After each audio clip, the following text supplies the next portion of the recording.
Welcome to Pops with Profs, the video series where we get to know our Huron professors. My name is Mattson Kitamisi. I'm your Huron Student Council President, and today here I'm with Dr. Ingrid Mattson. So Dr.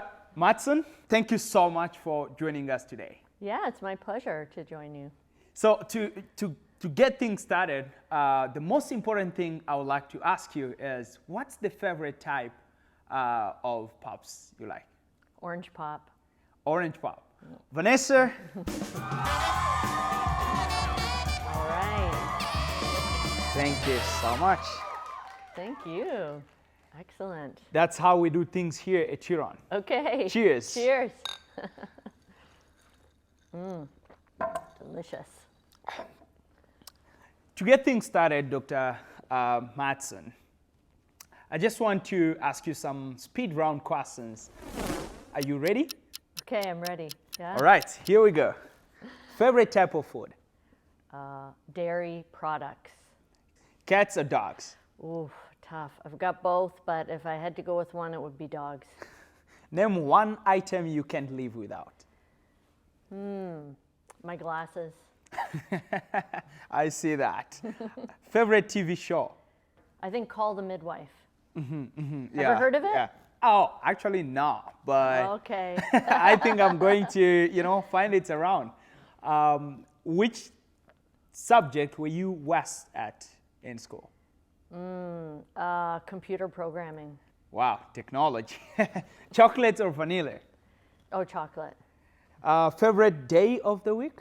I have to say it is Friday. Describe yourself in one word, just one word. Curious. Oh, that's curiosity. Nice. All right, now let's go into some of the serious questions. All right.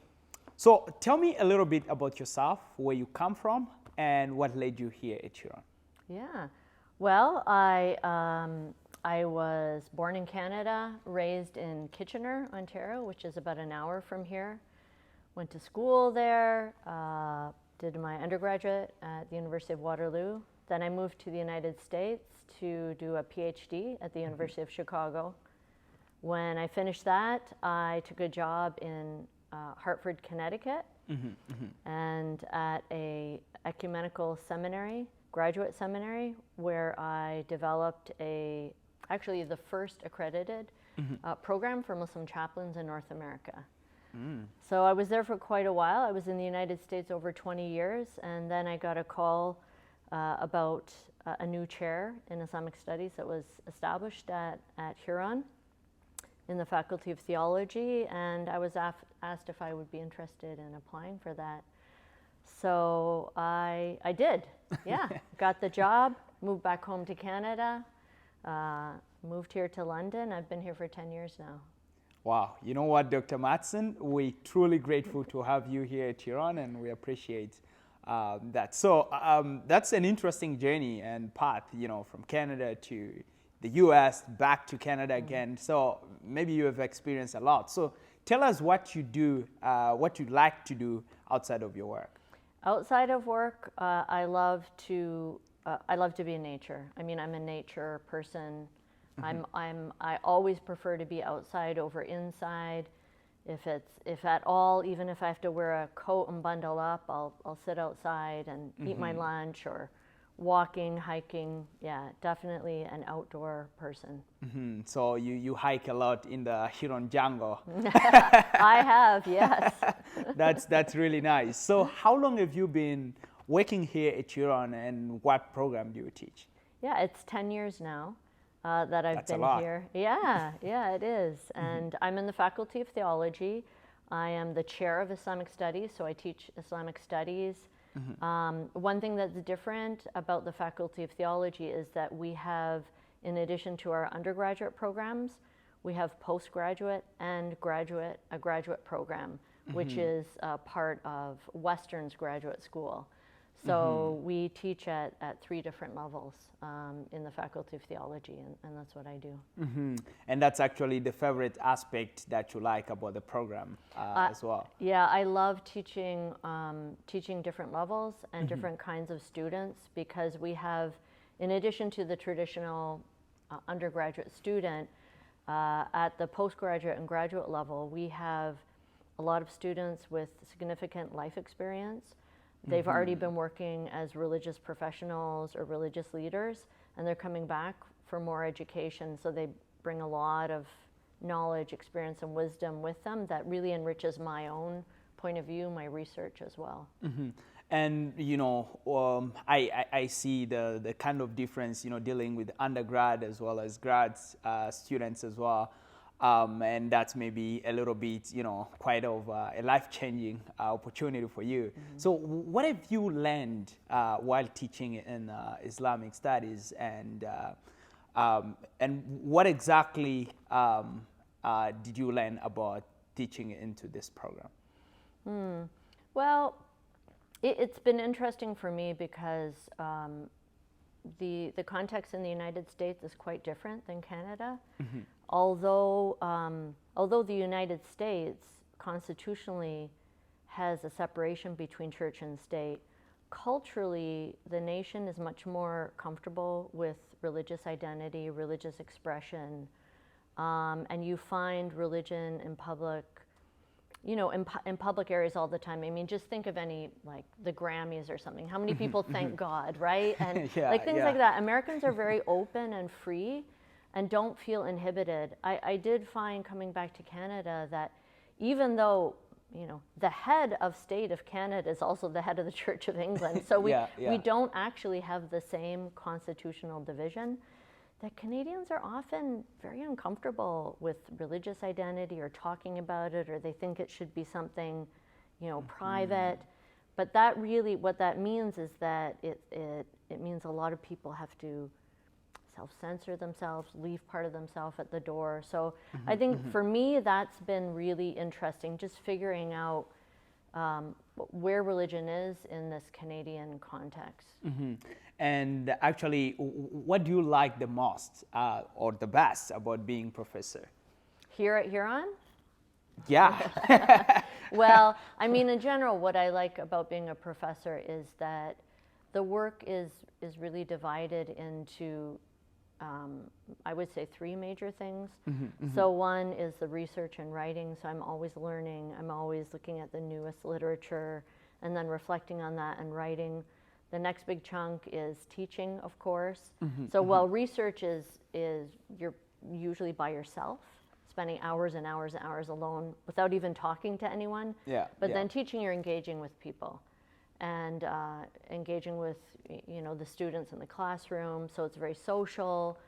And then the third part of our job, and I would say in theology it's particularly important, is community engagement. I mean, we really are rooted in faith communities, institutions, and committed to that public education, and really not just education, but reciprocal learning from the community, bringing it back, reflecting on it. So I really like that we have these 3 very different kinds of areas that we work in and that are rewarding, and I think keep, as a person, I feel it really helps balance out sort of my personality and my abilities.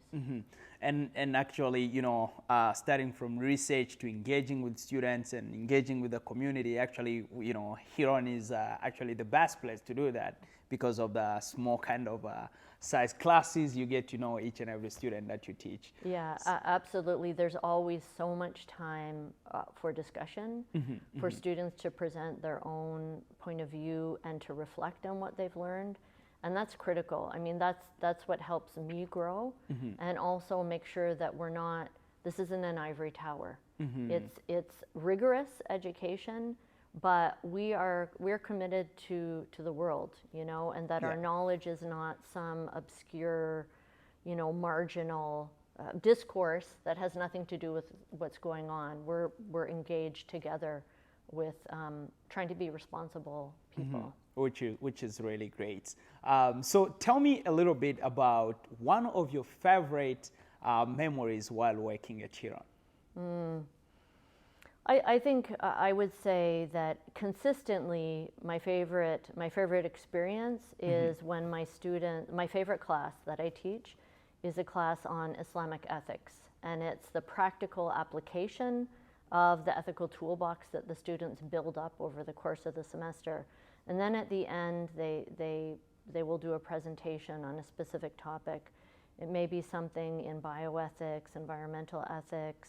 It may have to do with, community, the local community. And it's always so moving to me because the students will choose something that usually is quite meaningful to them. And often it touches on some vulnerability in their life. So some experience that they themselves have had that is often quite difficult. And they're trying to understand, how we can do better as people, as a community, or multi-level communities. So I always feel like really honored that students are very vulnerable with that, but then also are able to bring that to others to really to listen carefully, and we all grow. So I love those moments. And actually this leads us to our next question, which is, who is that someone, I know like you have engage with students and other faculty members as well, and go to the field and exploring local community and just getting that sense of compassion about what is happening in the community. So who is that someone here at Huron that has impacted your life and why? Yeah, I have to say it's one student in particular who in presenting a very difficult and sensitive case study, trusted the classroom to disclose a very personal and difficult traumatic incident in that student's life, and that student I'm every day, that student's in my heart, for having had the generosity and trust to share that, but also, I'm always just reflecting on the ongoing struggle it must be dealing with that experience, and so I always have a little prayer in my heart for that student, and it really, it just makes me realize the seriousness of the responsibility of keeping a classroom that is really respectful and open, so that students are able to go somewhere so difficult and God willing, learn something themselves from doing that. I'm always happy to be at Huron because, we get to see and witness these kind of students who are really great and who inspire faculty members. So, Dr. Mattson, we can go over and over again and spend the whole day, but for the sake of our time, I just have one last question that I have to ask you. Sure. So let's say this video goes viral and millions of people get to watch this video. What do you want to say to them? I mean, I guess what I would want to say is, I know a lot of people are struggling these days, and life is never easy. Everyone always faces challenge. This is the nature of it. But it does seem that things have become difficult in many different aspects of our life lately. Health, society, financially, and what I want to say is that no matter what your struggle, I think it's really just so important to remember that as a human being, you are a being with such dignity and value, and that if sometimes you don't feel that way, it's probably the fault of the rest of us for not reflecting that dignity and value back to you. So this is the most important thing. People can go through such difficult experiences, but what really makes people feel hopeless is when others don't see them. So let's all just try to see each other for who they are. And that's actually the piece of advice that you have for people today. Absolutely. Yeah. Well, thank you so much, Dr. Ingrid Mattson. Thank you for taking the time to speak with us today. All right. Well, folks, that's all we have for today. Thanks for watching. Hope we'll see you next time on Pops with Profs. Cheers.